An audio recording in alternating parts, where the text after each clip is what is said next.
ఇండియాలో ఎడ్యుకేషన్ అనేది non profitable organisation. కానీ ఇదే ఇండియాలో నర్సరీకి లక్షకు పైగా వసూలు చేస్తున్న స్కూల్స్ ఎన్నో ఉన్నాయి. మరి ముఖ్యంగా చెప్పాలంటే ఫీ మాఫియా చెప్పడానికి గల ముఖ్య కారణం ఏంటంటే ఇండియాలోని ప్రైవేట్ స్కూల్స్ విచ్చలవిడిగా అత్యధికంగా ఫీజులు వసూలు చేయడము, దానికి సంబంధించి ఎలాంటి పారదర్శకత లేకపోవడం మరియు తల్లిదండ్రుల పైన ఆర్థిక ఒత్తిడిని గురి చేయడము ఈ అంశాలను సూచిస్తుంది. మరి ముఖ్యంగా చెప్పాలంటే ఈ స్కూల్స్ ప్రతి ఏటా 10% నుంచి 30% వరకు కూడా ఫీజెస్ పెంచడము, కానీ దానికి సంబంధించి నాణ్యమైన విద్య లేదు, సేమ్ అదే విధంగా ఉంది అని చెప్పి తల్లిదండ్రులు ఆరోపిస్తున్నారు. మరి ముఖ్యంగా చెప్పాలంటే ఈ కష్టాలు కేవలము మెట్రోపాలిటన్ సిటీస్ అయిన ఢిల్లీ, ముంబై, హైదరాబాద్, బెంగళూరు లాంటి నగరాలే కాకుండా టైర్ 1, టైర్ 2 సిటీస్ లైక్ వలంగల్ కానివ్వండి, కరీంనగర్ కానివ్వండి, ఇటు తెలుగు రాష్ట్రాలలో విజయవాడ కానివ్వండి, విశాఖపట్నం కానివ్వండి, ఇలాంటి నగరాలలో కూడా చాలా ఎక్కువ ఉంది. మరి ముఖ్యంగా చెప్పాలి అంటే కేవలం నర్సరీకి ₹1,00,000 ఫీ. ఏం మాట్లాడుతున్నావురా? నరాలు కట్ అయిపోయింది. నాకు ఇది అర్థం కాలేదు. కేవలం నర్సరీకి ₹1,00,000 ఫీ ఎందుకంటే ఇండియాలో అత్యున్నతమైన ఉద్యోగం ఏదైనా ఉంది అంటే అది సివిల్ సర్వీసెస్ అయినా ఐఏఎస్, ఐపీఎస్ లాంటి సర్వీసులకు ఖర్చు ఏదైతే వాటికి సంబంధించిన బుక్స్ కానివ్వండి, వాటికి సంబంధించిన కోచింగ్ కానివ్వండి, ఇప్పటికీ చాలా ఇన్స్టిట్యూట్స్ లలో 1,00,000 కంటే తక్కువ ఫీ ఉంది. అంతటి హైయెస్ట్ లెవెల్ ఆఫ్ జాబ్ కి 1,00,000 కంటే తక్కువ ఫీ ఉన్నప్పుడు కేవలం నర్సరీకి 1,00,000 పైన, అప్పుడే మాటలు నేర్చుకునే పిల్లలకు 1,00,000 పైన ఫీ అంటే ఇది కేవలం 1,00,000 పైనే ఫీ కాదు, దీనికి అడ్మిషన్ ఫీ కూడా ఉంటుంది. అడ్మిషన్ ఫీ దాదాపు 25,000 నుంచి 70,000 వరకు కూడా అడ్మిషన్ ఫీ తీసుకోవడం. ఇవే కాకుండా ట్యూషన్ ఫీ 70,000 నుంచి ₹1,00,000 తీసుకోవడము. ఇది కాకుండా ట్రాన్స్పోర్టేషన్ కావాలి అంటే అది దాని సరౌండింగ్స్ ని బట్టి, అంటే పిల్లల హౌస్ ఎంత దూరం ఉంది దానికి సంబంధించి 4 కిలోమీటర్ల లోపు ఉంటే ఒక రకంగా, దానిపైన ఉంటే ఇంకో రకంగా. ఇవే కాకుండా యాక్టివిటీస్, ఏదైనా పిల్లలకు యాక్టివిటీస్ చేయాలి అనుకుంటే దానికి సంబంధించి సపరేట్ ఫీ. ఇవే కాకుండా మీల్స్ కోసం సపరేట్ ఫీ. ఇదంతా ఫీజెస్ చూసుకుంటే 1,00,000 పైనే అని చెప్తున్నాయి కొన్ని డాటా. ముఖ్యంగా చెప్పాలి అంటే ఈ ఫీ మాఫియా ఎంతలా పెరిగిపోయిందంటే సామాన్యుడు ఎడ్యుకేషన్ చదివించడం కూడా చాలా కష్టం అయిపోయింది. మరి ముఖ్యంగా ఈ రోజులలో ప్రతి ఒక్క తల్లిదండ్రుల కోరిక ఏంటంటే ఆస్తి ఇచ్చినా ఇవ్వకున్నా ఎడ్యుకేషన్ ఇవ్వాలి అని. ఎందుకంటే ఎడ్యుకేషనే చాలా పెద్ద ఆస్తి. రేపటి రోజు మన భవిష్యత్తును మార్చే ఒకే ఒక దానికి ఉంటుంది, అది కేవలం ఎడ్యుకేషన్. సరే, ఎక్స్ట్రా కరిక్యులర్ యాక్టివిటీస్ అది వేరే విషయం, స్పోర్ట్స్ అయినా, సింగింగ్ అయినా ఎక్స్ట్రా కరిక్యులర్ యాక్టివిటీస్. అయితే ఇండియాలో ఫీ స్ట్రక్చర్ ఎలా ఉంది, ఈ ఫీ మాఫియా ఎందుకు పిలువబడుతుంది ప్రైవేట్ స్కూల్స్ లలో, దీని గురించి కంప్లీట్ గా తెలియాలి అంటే మనము ఈ వీడియోలో ఇంకాస్త డీప్ గా వెళ్దాం, ఇంకొంచెం అర్థం చేసుకుందాం ఎలాంటి సిచ్యువేషన్స్ ఉంది ఇండియాలో, మేజర్ సిటీస్ లో ఎలా ఫీ స్ట్రక్చర్ ఉంది, దాంతో పాటు టైర్ 2 లాంటి సిటీస్ లో కూడా ఈ ఫీ మాఫియా ఎలా పాకింది అని తెలుసుకుందాం. ఇక లేట్ చేయకుండా మన వీడియో స్టార్ట్ చేసేద్దాం. Let's get into the video.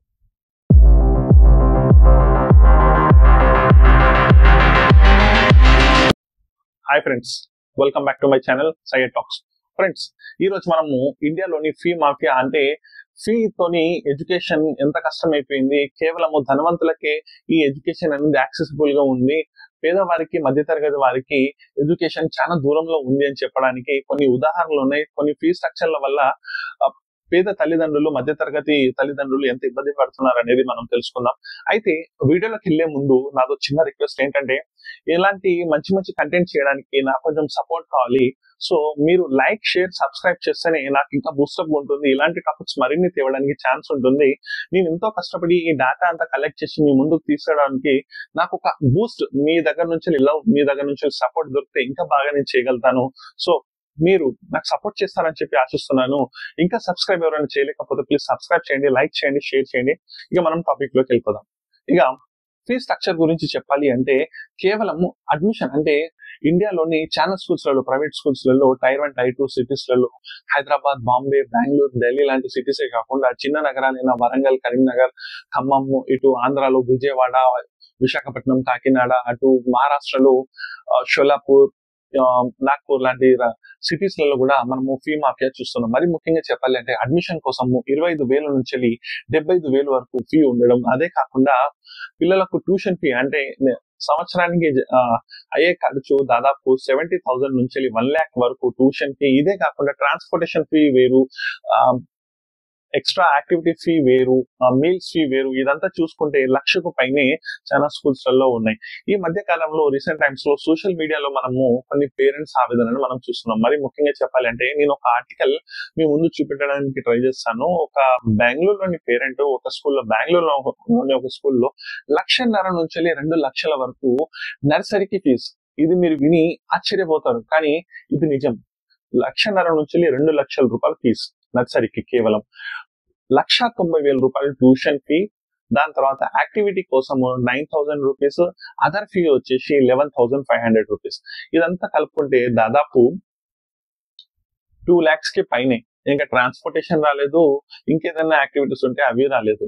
ఇదే కాకుండా బెంగళూరే కాకుండా హైదరాబాద్ లాంటి నగరంలో కూడా బిఫోర్ పాండమిక్ అంటే కరోనాకి ముందు 30,000 నుంచి 60,000 రూపాయలు ఫీజు ఉండేది చాలా స్కూల్స్ లలో. అయితే ఇప్పుడు అదే ఫీజెస్ వచ్చేసి మనకు 1,00,000 నుంచి 1,50,000 వరకు ఉంది కేవలం నర్సరీకి.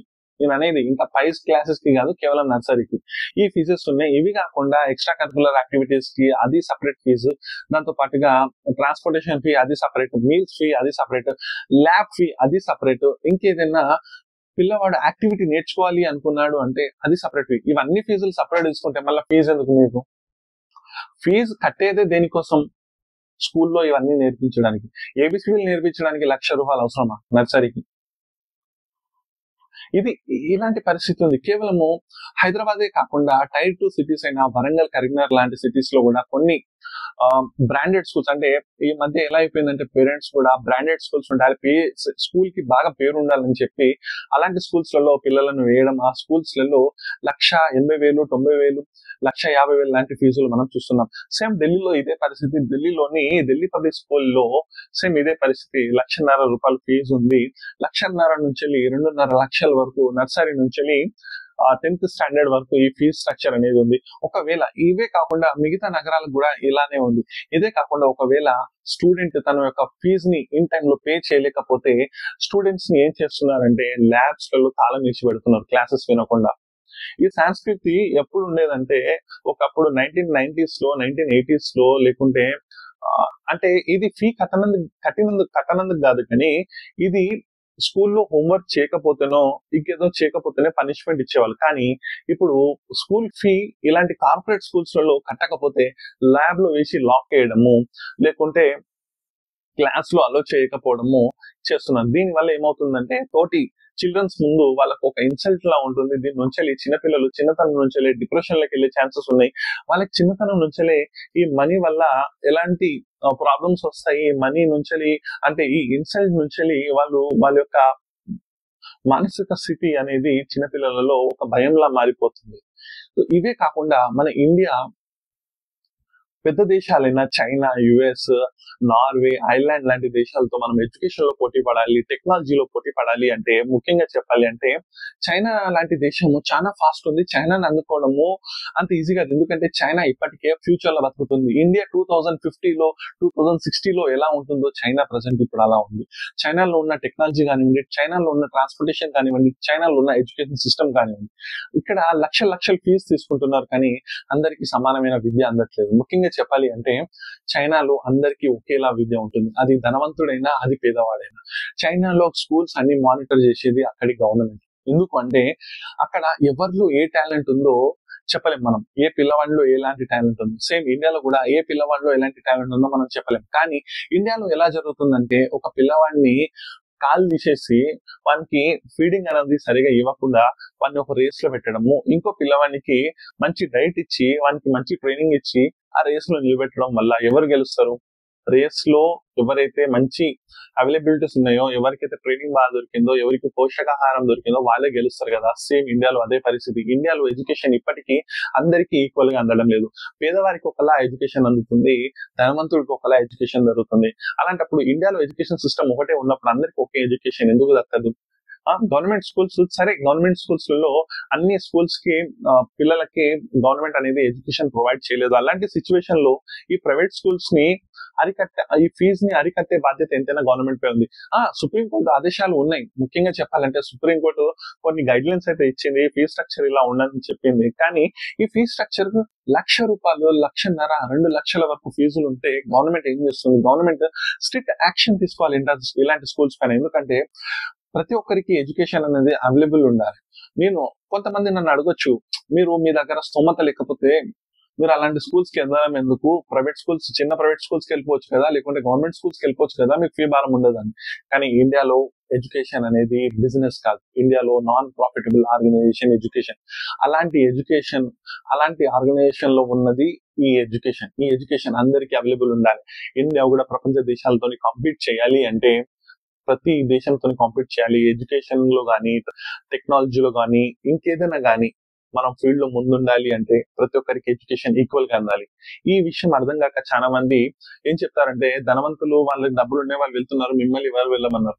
ఎడ్యుకేషన్ అనేది అందరికి ఒకటే, అందరూ చదవాలి. అప్పుడే మనము ముందుకు సాగలుగుతాం. ఇలాంటి దేశాల నుంచి పక్క దేశాలు ఏదైతే చైనా ఉందో, చైనాలో గవర్నమెంటే కంట్రోల్ చేస్తుంది. అక్కడ ప్రైవేట్ స్కూల్స్ ఎక్కువ ఉండవు. ముఖ్యంగా ఏముంటాయంటే అందరికి ఒకేలా ఎడ్యుకేషన్, అందరికి ఒకేలా ట్రీట్మెంట్. అలా ఉండడం వల్లనే చైనా ఇవాళ మనకంటే 30-40 years ముందుంది, ఒక ఫ్యూచర్ లో బతుకుతుంది. మనం అలానే ఉన్నాం. ఇలాంటి సిచ్యువేషన్స్ నుంచి మనం మంచి ఎడ్యుకేషన్ ఇవ్వగలిగే స్టేట్ లా మంచి ఎడ్యుకేషన్ ఇవ్వగలిగే కంట్రీలా ఎదగాలి అని చెప్పి నేను కోరుకుందాం మనం. ఎందుకంటే ఇండియా కూడా రేపటి రోజు సెకండ్ లార్జెస్ట్ ఎకానమీ అవ్వాలన్నా, ఫస్ట్ లార్జెస్ట్ ఎకానమీ అవ్వాలన్నా, ఎడ్యుకేషన్ లో ముందుండాలన్నా, టెక్నాలజీలో ముందుండాలన్నా మనకు ఎడ్యుకేషన్ అనేది ఈజీ యాక్సెసిబుల్ ఉండాలి. దాంతో పాటుగా ఇలాంటి ప్రైవేట్ స్కూల్ మాఫియాని కంట్రోల్ చేసే అవసరం ఎంతైనా ఉంది దీనికి. ఎందుకంటే రేపటి రోజు ఎడ్యుకేషన్ అనేది కేవలము సినిమాలలోనో, లేకుంటే అదొక ఆర్ట్. ఎడ్యుకేషన్ కూడా ఒకప్పుడు పిల్లలు చదివేవారు అన్నట్టు ఉంటుంది. ఇప్పటికీ చాలా మంది పేరెంట్స్ వారి యొక్క చిన్న పిల్లలను సెల్ఫ్ స్కూలింగ్ చేసుకుంటున్నారు. వాళ్ళ పిల్లలను ఇంట్లోనే చదివించుకుంటున్నారు. అలాంటి పరిస్థితి రావడానికి గల కారణం ఈ స్కూల్ మాఫియానే, ఫీ మాఫియానే. దీన్ని అరికట్టాలని చెప్పి కోరుకుందాము. ఈ టాపిక్ కనుక మీకు నచ్చినట్లయితే ప్లీజ్ చాలా మందికి షేర్ చేయండి. ఎందుకంటే ఇలాంటి వీడియోస్ ఎక్కువ వైరల్ అయితేనే ఇవి గవర్నమెంట్ వరకు వెళ్తాయి. దీన్ని అరికట్టే ఛాన్సెస్ గవర్నమెంట్ కి ఉంటుంది. మీరు చాలా వరకు లైక్ చేయండి, షేర్ చేయండి. దాంతో పాటు మీ అభిప్రాయం ఏదైనా ఉంటే దీనిపైన కామెంట్ చేయండి.